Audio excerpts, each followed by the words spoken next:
السلام عليكم ورحمة الله وبركاته ولا لا شرفت الأصول مالي ملك جوكتا وايدين سلامي كسر هذا برنامج كي نولا شربتا إن كي صباح الخير education حافظة إيس لندن يعني كنا نولا شربتا مريكا واسوق شيء يوروب واسوق شيء سيقود دبالان له يتفل كذا قل لكن هكفي كيرين إن مثلا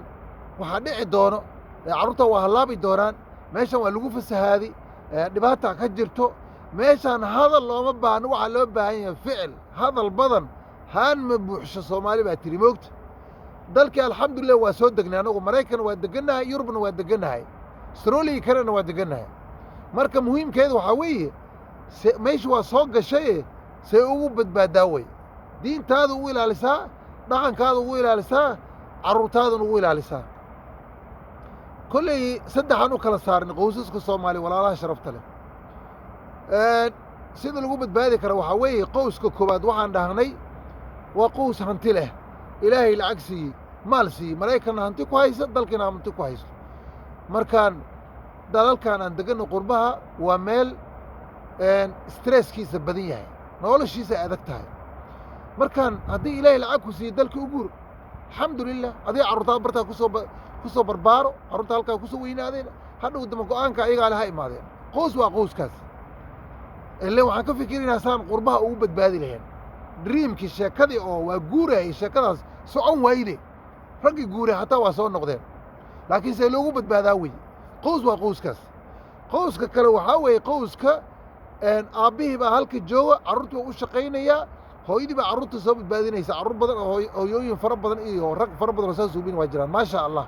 oo runtii carruurta soo badbaadinaya anigaa ka mid ah culummo badanaa ka mid ah markaan waxaan ku soo saari karnaa carruur muslimiina oo soomaali ah oo amerikaana britisha qowsna waa qowskaas walaalaha sharafta leh qowska saddexaad waa qowska hooyooyinka oo singolmadaas loo yaqaano oo keligoodahoo aabbihii iska dhaqaajiyey khayr mas-uul intuu noqday ayuu iska dhaqaajiyey hooyadaas ma gacmahaysa saarini maxay suubinaysaa hooyadaas iyadaa waxay suubinaysaa intuu ilaahay ku og yahay oo alle subxaanahu wa tacaala ajar ka siinaya inaa ilaahay ugu dhowaato carruurtaas waxay suubinaysaa sanad kasto dalka ha geyso holiday ha u kaxayso hooyooyin barkoodan ugu dheheen macallow ma awoodno waa adag tahay labada sanaba hal mar ka dhig marka hooyooyin badan waxay ugu dheheen marka lacag xaggeen ka keennaa lacagta hooyooyinkaas ayaga ah oo dee keligood ah oo carruurta keligood korinaya oo runtii waxa lagu badbaadina hooyooyinka ay yihiin walaalaha sharafta le markaan la sheekaystay qaarkood waxay biilaan walaashood ood nin qabo walaalkood adeerkood abtigood ay biilayaan dadkaas ayagaana ilaahay wuxuu siiyey sadaquu siiyey dadkaas waa silatu raxim yacni wadduu ilaahay u jeediyey waddadaas iidaa intaas ay laga leexiyey yaa xaquuqdii carruurta aan lahenaa la siiyey ayaga marka xaquuqdaas ayada waa in la soo celiyo ayagana xaquuqdooda la siiyo marka gabadhaas ayada ah oo keligeed oo carruurta korsanayso oo carruurtii dalka u kaceen la oo ku badbaadin la oo holiday u la oo lacag u leh waxaan dhihi lahaa walaalka haddaas biilaysa walaashay lacag yar u aruuri 3 kun 4 kun 5 kun oo doolar ku shaqaysa dheh abtigaana saasoo kale adeerka yacni dadka adig qaraabadaada lacag yar u aruuri si ha ku shaqaysteena maxaa u yeelaysaa maslaxaddooda ku jirto sababtoo haddaas biilkan bartid haddaad beri nafta kaa baxdo yaa biilayo wax biilaya ma lah marka ayagana maslaxay u tahay adigana maslaxay u tahay marka lacagta meeshaas iyada ka seef garaysay carruurtaada ku kaxee marka walaalaha sharafta markiisaa laga yaabaa inay dhahaan dee ilaaha kuu soo dhiibi waa run ilaaha kuu soo dhiibi waxaan laakiin asbaabaa jirto ninkaas walaalka haddaad 5 kun u raadisid waa shaqaysan karaa laakiin beri hadday nafta kaa baxdo meel u dhaqaaqa ma leh wuxuu haystana ma leh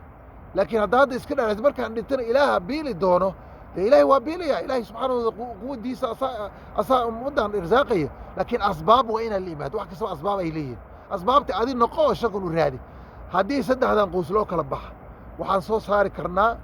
yacni gabdho iyo wiilal muslimiina oo western aan soo saari karnaa oo diintaan hore u kaxay ilaan eemkeena waxaa waaye 50 sano 100 sano ka bacdi diintaan inay sii jirto tawxiidkaan sii jiro ma rabna dadka barkiisa oo milmeen oo kale inaan noqono dad barkiisa waxay ku leeyihiin carruurtaan kulley un gaalada u qayilaysa war gaalku waa ku qayilayees laakiin adi maaqiish laftaada maaqiish ma gacmaha istaarnaysa anigu gaalka cunugaydi maayna cunug uu dhalay yuu ka xisaabtamaya miyaad leeda mise wixii markaas kula habboonad suubinaysaa maya wixii kula habboon waxaa waaye cunugan wax baro cunuga asaga diintiisa sii baro marka walaalaha sharafta leh ummadda Soomaaliyeed anigu saddexdaas lagu badbaadi karaa waxaa weeye qowska koowaad waa qows lacag leh hantina Afrika ku haysto dalkaana ku haysto dalkan ka guuro carruurta soo badbaadi qowskaas waa qowska labaad waa qowska oo aabihii uu halka joogo Maraykan joogo shaqaynaya carruurtu soo badbaadinaya qowska saddexaad waa hooyooyinka sinkulmada ah carruurtooda holdhiha u kaxeen markasta lacagtan faraha badan oo diriyana carruurta u safe gareeyeen saddexdaas inta la suubiyo insha Allah ta'ala carruur wanaagsan soo baxay ilaa markasta horta dad halaaba lama weynayo oo hadda carruur badan halaabeen laakiin carruur badan oo waxa soo baxay يعني ما شاء الله وناكسنه هو يدنا أي وقت جلس أبينا وقت جلس صباحي أو يوروب تلقون على أمريكا تلقون عليه لكن هدين جماعة أنت استثارنا عندها وراني قلنا ولي قيليا لساس ما وصفي أنا متق أنا دقن كان يا لقاب بابي إنيا مركب ولا الله شرفت أنا وحندي لها عروتين أن كنت قاله كنتي شالوا عن صوري فيديو جبر ودينك يظهر أي كلا تجين ونينك لا أنت جورستي نينك أسجعها ninka asaga anigu step fadan English iskuma fiicnay walaalaha sharafta leh laakiin waxaan magac kale u bixiyay markii ideed fada ilo aan dhahay laakiin waxa lagu yiri step fada waa ku mahadsan qofka comment-ka ii soo qoray aad iyo aad aan kaaga mahadcelinaya marka waa in la saxaway step fada yani nin kale guursatay ninka asaga ee qadaadka ku soo dhuftay oo banaanka ku soo saaray wiilka asaga markaas waxaan qaladkaas aan saaray aabii hooyadii dhalay hore oo mahanti Afrika ay ku dagaalameen darteed familka u burburiyay marka saddexdaas qoysaan u kala baxna walaalaha sharafta leh inta markaan kaga baxo nabiga sallallahu alayhi wasallam wuxuu yiri walaalaha sharafta leh waxa soo dhan waxa keenay kar isbedelkaas oo dhan oo konto sano 6 sano caruur muslimiin oo Soomaali oo western soo saari kara adoo caafimaad qabo walaalkay adoo caafimaad qabo nabiga sallallahu alayhi wasallam wuxuu yiri inna li nafsika alayka haqq naftaada xaq bay ku leedahay xaqeeda si walaashay oo shaqada badan oo kayr ka shaqeyso oo meelo ka badan ka shaqo professional ka iyo walaalkayba biyo fiican cab fiiri biyahaas weliga hadda waa dhamaysanigu weliga biyahana ka tagin caafimaadka ku jiro wajacalna min almaa'i kull shay'in hayyin afala yu'min ilaah badhay biyaha caafimaadka ku jiro biyaha cab socodka badi paaga aad socodka badi exercise ka faraha badan suubi cunto fiican oo health and cun no chicken and chips cunto fiican oo health insha Allah ta'ala adigu caafimaad qaba عرور واحد صوص هاريس أهل الدين أو ناكسن وعافمات قبل أنت سنكسر كوبيا بانتا بارك الله فيكم جزاكم الله خير الجزاء السلام عليكم ورحمة الله وبركاته